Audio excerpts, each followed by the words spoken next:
Bismillahirrahmanirrahim. Mahdumul İşan'ın bir deslapı bölüğü Allah Teala varada tamam alem cihan hemmesi Allah Teala'nın yaradan zatları Allah Teala muti ve Allah Teala'nın dergahına evrilip barmasa çaresi yoktuğu ve ahirinde de Mahdumul İşan Allah Teala bana ilm payını berdip yalvarışı varada. Rabbim celil.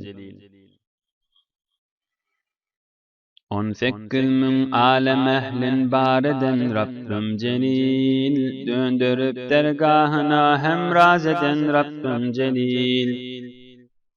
Kudratından arşeyinde var eden Rabbim celil. Heybetiyle ferş öyün henvar eden Rabbim celil. Emredip bir baydani nevvar eden Rabbim celil.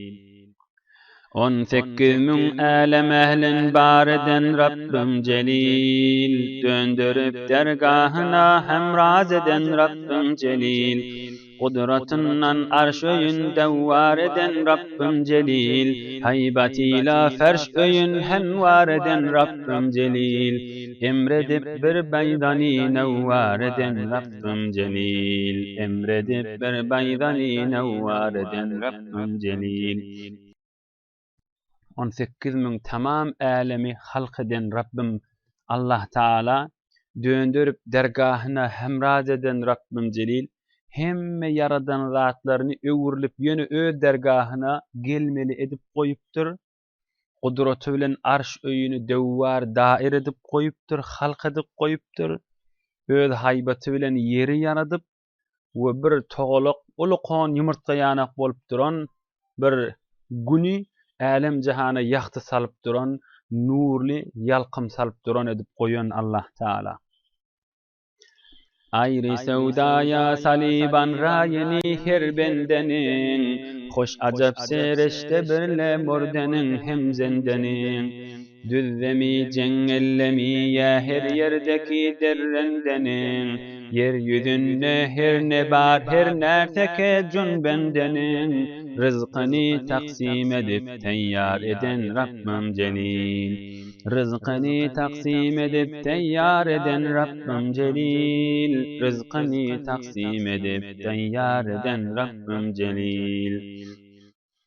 Nice peygamberlara kıldın ata-i devleti, imtihan eylep nice kullarga berdin mihneti, lütfedip berdin ki ol Musa'ga fethu nusrati, dine davet eylegeç, Firavun'un artıp şirketi, çube Musa'ni cihan harmar eden Rabbim celil. Çube Musa'ni cihan harmar eden Rabbim celil. Çube Musa'ni cihan harmar eden Rabbim celil. Ey Huda mahdum guliga lütfe ihsan eylegil. Barça ummet cürmünü afvunda yegsan eylegil.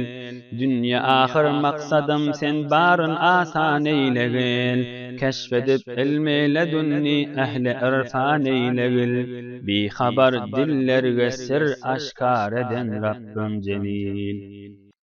Zattan haber yok yürekleri esrarları aşkar eden, zattan haberi yok, gafil adamları birden evliya edip, arif edip, zorlu pir eden ey Huday, ey Allah Teala, mahtumguliğe lütfu ihsan et.